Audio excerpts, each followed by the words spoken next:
Welcome to Building Habits for Celeste Speedrunning. This series reflects my personal take on how to improve from a complete beginner level. The goals of Building Habits are to master basic movement mechanics, develop fundamentals incrementally, and build pattern recognition of common setups. We are not trying to grab every piece of time save, no matter how easy or difficult they may be. The philosophy is that fast times will naturally follow mastery of the fundamentals. We follow a rule set, starting from the very basics, and as our skills improve gradually, we add more layers of habits over the course of 4 levels, starting from a complete beginner and compounding on skills and concepts. At level 1, we are looking at a player who just completed a casual playthrough of the base game and wants to immediately jump into speedrunning. We are not going to be using any tech and only focus on the basic actions of jump, dash, and grab. We need to have a plan for every room and learn some useful information such as routing knowledge and basic game mechanics. For further details, I have a document that explains the full habits philosophy. It is time to start building habits. We're gonna play the game, but we're gonna follow a set of rules here. Basic actions, which means just jump, dash, and grab. Not going to be doing any tech. Number 2 is have a plan for every room. So just know what the rooms are, know how to deal with them. And the rule number 3 is just know some useful information, such as routing, skipping cutscenes, confirming deaths. I'm just going to do some runs with these rules and see what happens. Alright. Nice and easy.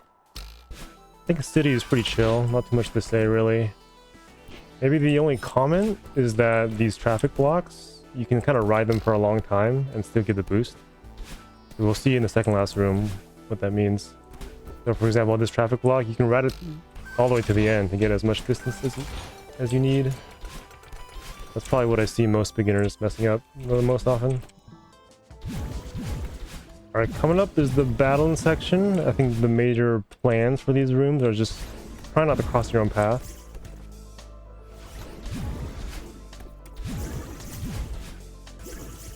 So for example here, we're gonna kind of go low here and then go high on the way out. Nice and easy. Little depth shortcut here.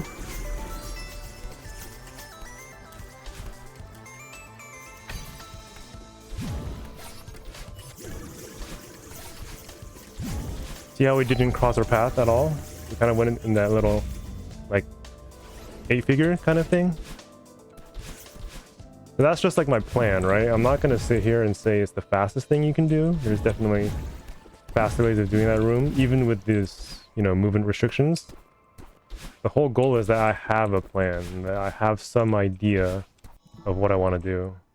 It really doesn't matter, the details, at least as a beginner. Alright, transitions. You can use them to regain your dash. Woo! Just gonna wait for the dust bunnies to pass over. No rush. Yeah, probably the only comment for huge mess is just know which way you want to go.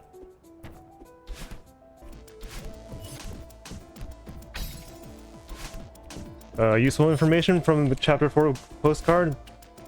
Jumping away from walls doesn't consume stamina. Can retry with keys. Useful information. Alright, everyone's favorite section, Oshiro. Surely this is adjustable fine. Uh-oh. Oh, okay.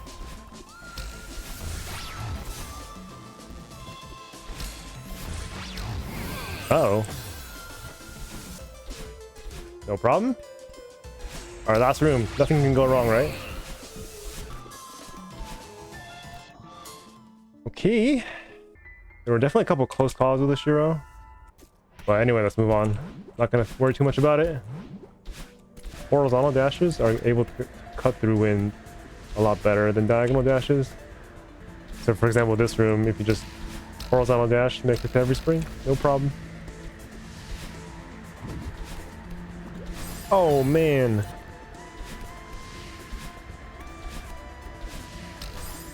Oh. Uh-oh. Having a little bit of trouble in this room.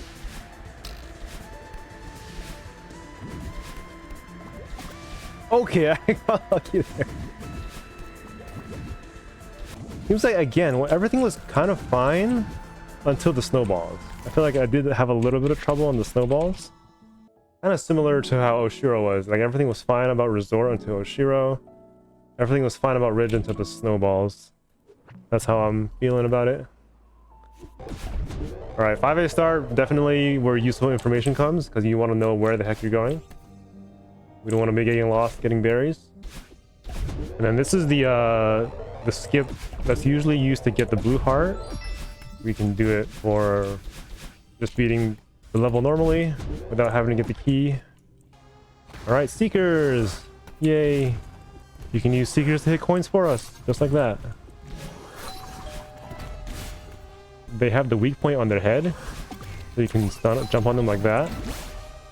So in general, I would say you want to stay above the Seeker if you can. You can't always, but if you can, you want to stay above the Seeker, because just you're more likely to not get owned if you're above the Seeker. Alright, and then we're gonna get the keys here. This is probably the best way that I could figure out. So take this first key, put it in the door first. Uh-oh. And then we go around here. We don't have to deal with that Seeker. But we do have to deal with this one, though. Gotta bring this boy all the way over here.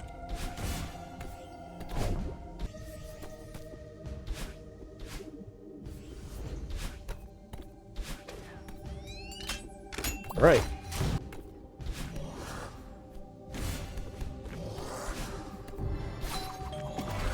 See how when the Seeker's below me, it's just super easy to deal with?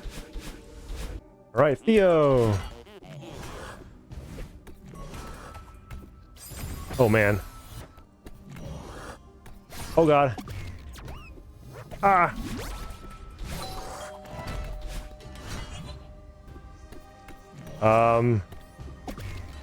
Oh my god, okay. Oh! Okay, wait, I got super lucky again. That's true, yeah. If you get lucky, just don't worry about it. You won't know if that you got lucky until you find out, until you try the repetition. As we're playing 6B, just kidding. Alright, again, this room has a few different routing options. Probably just do what I do here. Take the first shortcut, don't take the second one. You can get a checkpoint here. Then there's a shortcut here you can take if you'd like, but I'm just gonna go around for now. Don't mind if I do. Ooh, okay. Wait a minute, I'm starting to see a pattern.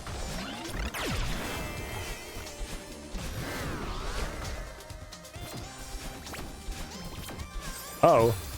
That was not good. Let's get out the way here. Alright, that worked. Okay. Oh, what am I doing? Wait for the gap.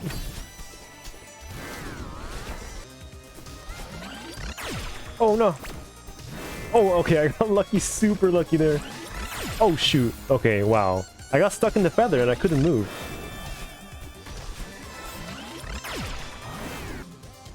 Oh my god. Okay.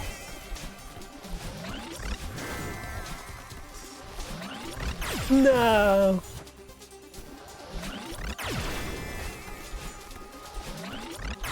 Oh, what?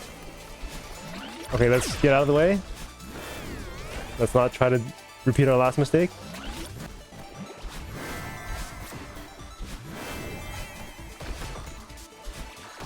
Oh. Okay.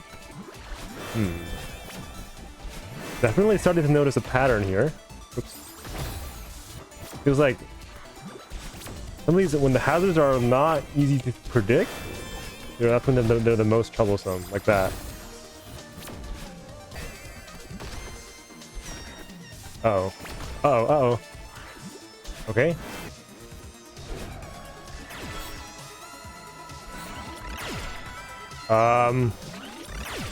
Okay. That was not supposed to happen. Oh no.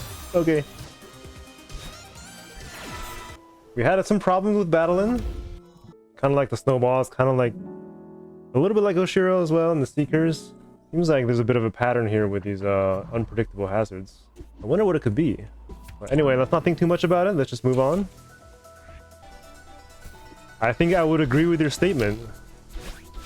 When you have those unpredictable hazards, it seems like small differences lead to big changes.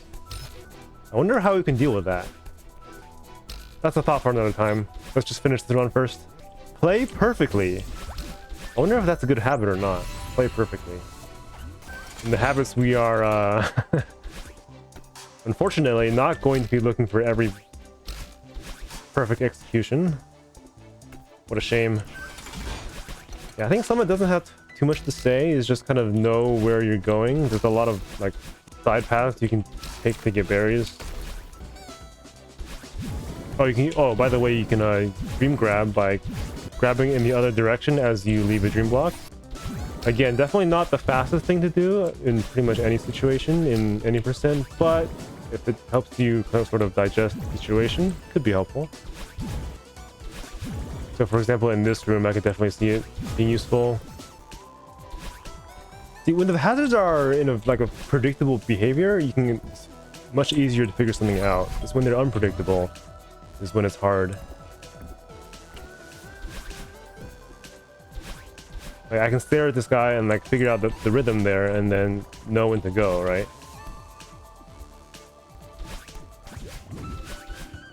Alright, secret berry path here, you can abuse the transitions to get your dash back and kind of just dash your way up. Uh-oh, snowballs.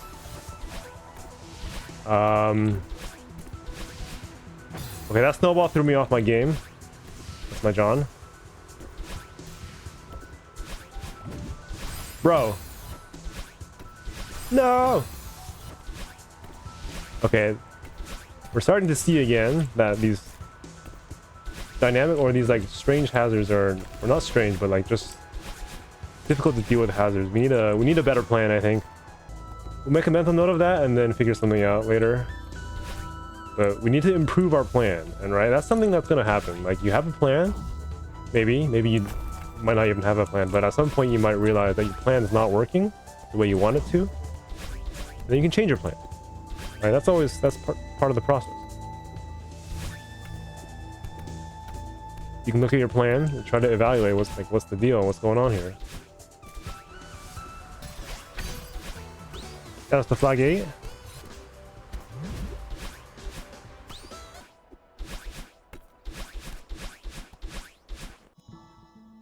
All right. GG. So what was the most difficult part? What do we think? I'm thinking rock bottom. In the battle and fight, we were getting owned a little bit there.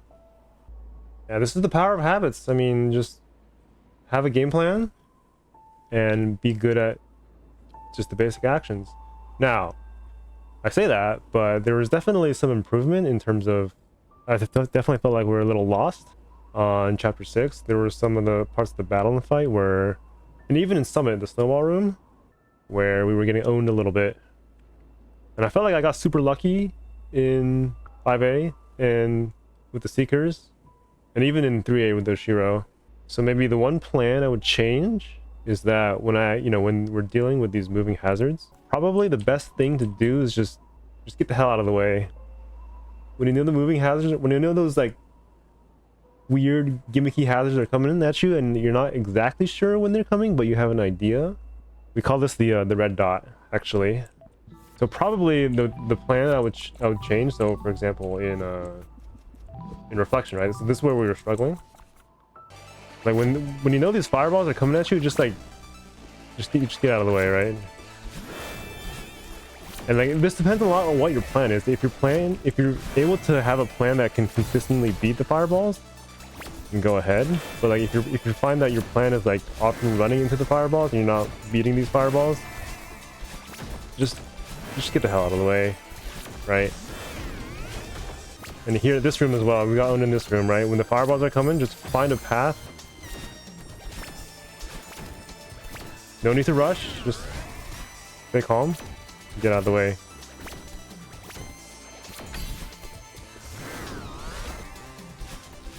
Oh, this room. We got owned in this room, right? I got super greedy. Which is here. Just take a moment. Get out the way. I'm not saying you can or can't beat that laser cycle. Depends on whatever you're able to do, right? But if you find that it's hard to beat that laser cycle, just get out of the way, just like that. Why is it called the red dot?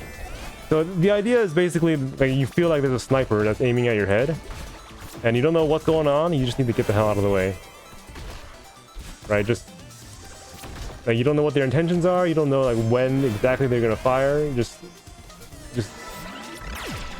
and like maybe there's too many things that are going on that you sort of can't really process at once. But when you have that pressure, there's like an imminent hazard. You don't know exactly when it's gonna fire, but you know it's coming soon. Just get out of the way, right? No. So we can definitely apply that with Battlein, and I think I would even go as far as to apply that to the other hazards as well. Exactly, yes. When the Oshiro's, he's literally aiming the sniper with that lightning bolt. That's a great way of putting it. Habits level 1, baby. Now, I'm not saying if you're following habits, if you're trying to copy what I do, which you're welcome to try. I'm not saying you should get a 45 with level 1 habits. Absolutely not. The point is that like there's a lot more of the game to be played. You don't need to get caught up on little details when you're just starting. Feel comfortable moving Madeline, like having a plan. What is it you want to do? How do you want to express your actions? And it'll get you pretty far, I think. Especially if you're a beginner, you don't really know what exactly that's going on. That's the most important thing. Play the game, learn what the game is about, and that's level 1 habits. We got a 45, mid 45 on our first run, but we learned a few things along the way. So we'll change up a few things in the problem chapters, which were the ones with like the moving or like the hard to predict hazards. So seekers, Oshiro, snowballs. Everything else should be pretty much the same though. So as a reminder, the goal here is not necessarily to play as fast as possible within the rules, but just to play within the move options, but also have some sort of identifiable plan that I can recreate consistently. And of course the plan, but in terms of plan every room, not different rooms require different levels of attention to detail. Most of these rooms in the city are pretty chill. There's not really too much to say.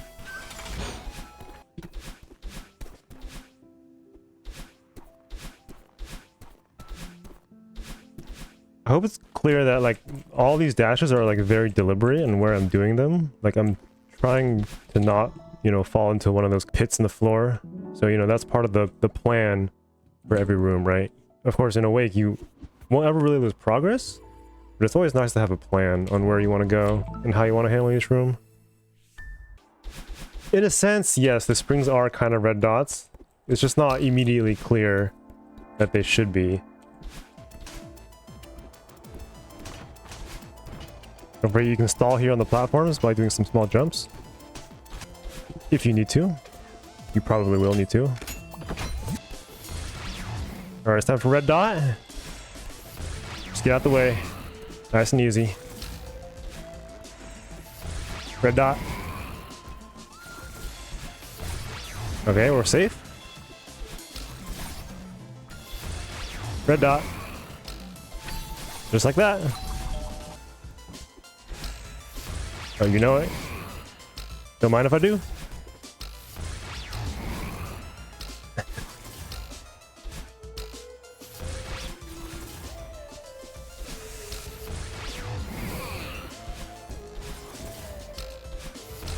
All right.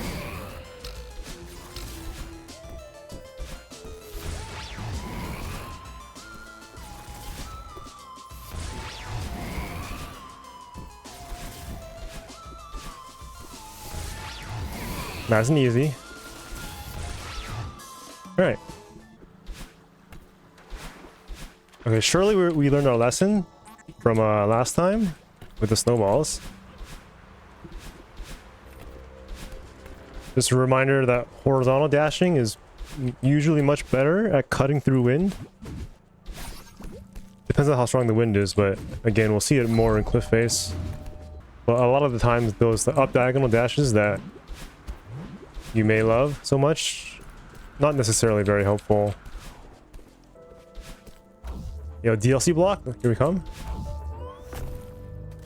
Nice and easy. Alright, wait for the wind cycle. Is that a little hezzy? Part of my plan.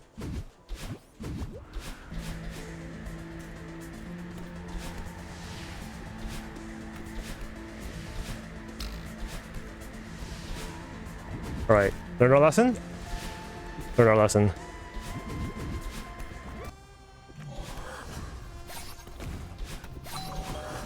Uh-oh, red dot. Just a little bit.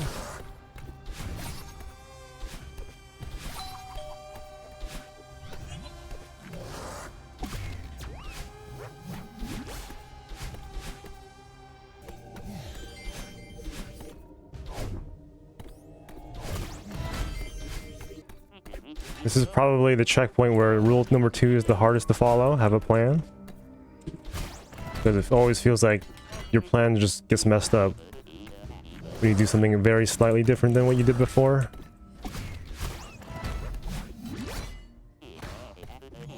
But hopefully you can see here how deliberate everything I'm doing is.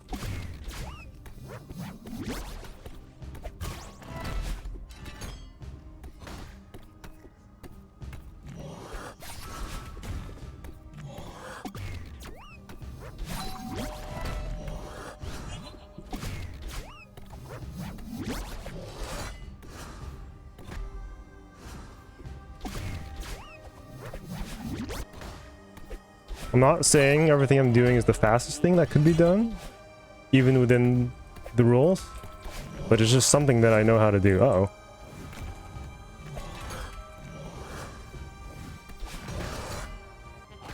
I think you'll notice what I'm doing is that I'm just dealing with Theo and the Seeker like completely separately. Trying to mess with the Seeker while you're carrying Theo is usually kind of hard. So if you get rid of Theo, makes your life a lot easier.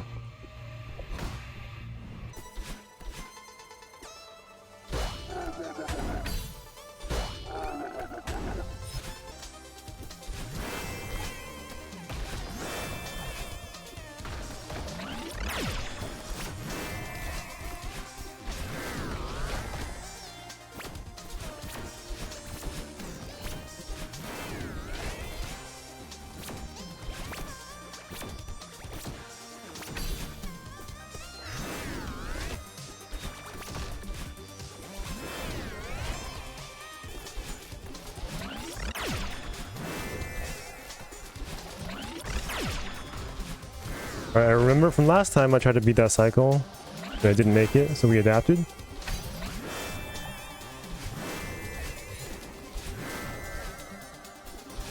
Red dot.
Alright.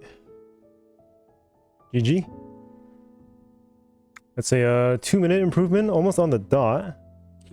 That's power of the red dot. I feel like a lot of the problem spots that we saw, we kind of ironed them out. And we also applied that philosophy to a few other places. And, you know, okay, 9 deaths, maybe that's a lot, maybe that's not. Probably most of you are thinking that's not. It doesn't really matter too much. Like, it's really just about, you know, having your plan. Probably it's going to be a little difficult at first, but hey, just keep working at it. Find out your plan, evaluate if your plan is making sense. Sometimes it's fine, sometimes it's not. Sometimes you have to rethink it. It's a process. So, you know, can the level one habits take you to 43?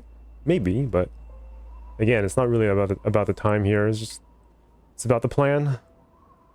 The restrictions on the movement is just a medium to sort of express the knowledge of the game that a beginner might have. It's like, hey, you just completed 80% and you're just gonna full send, right? Full send, just jump right into it. All right, this is what we know how to do. These are all the rooms. Find a way to, you know, handle all the challenges. Figure out what you want to do and then execute on that. Just some final thoughts about habits level 1. The main takeaway from level 1 habits is really just about having the plan. The strats you choose or what kind of movement options you know how to do aren't that important. You know, I don't actually care what exact strat you do, just that you have a plan that you have confidence in. And now the strats that I've chosen, you know, they're definitely not meant to be optimized strats within the movement options allowed. Although I did try to select strats that are reasonably accessible to a beginner and really just try to showcase how deliberate my movements are in regards to, you know, sticking to my plan. Are there faster and even potentially easier strats available? Yeah, probably, right? So let's say this room, for example, in the run, I did a strat that looks something like this. Right, you can kind of see how slow it is, but it's very deliberate. Right, all of my actions are very well thought out. Now, if I were just sticking to my movement options and trying to go as fast as possible, I might do something like this. Right, clearly that's a lot faster. Hopefully you can just tell it just by looking at it. Now, do I think this strat is too hard for a beginner? I don't know, that's not for me to decide, right? Everyone has their own experiences with different strats. But I'm not worried about the 6 or 7 seconds that I could have saved, right? No matter what strat you do, you're learning to move Madeline around, right? Now, my initial plan in Rescue was to handle Theo and the Secrets completely separately, right? Something like that. Right, which that previous strat in the previous room, it doesn't do that, right? I'm carrying Theo while I bonk the Seeker in this room. So what I decided to do in the runs was just to stick to my plan throughout all the rooms. Now, in this one room, sure, it might not be that hard to handle Theo and the Seekers together, right? What about the 6 other Seeker rooms in Rescue, right? Do you have something similar figured out for those? So what I want to say is that let's just stick to our plan for starters, and then later we can reevaluate what strats we think we can improve. Right? So habits, it's not meant to be a guide for specific strats, right?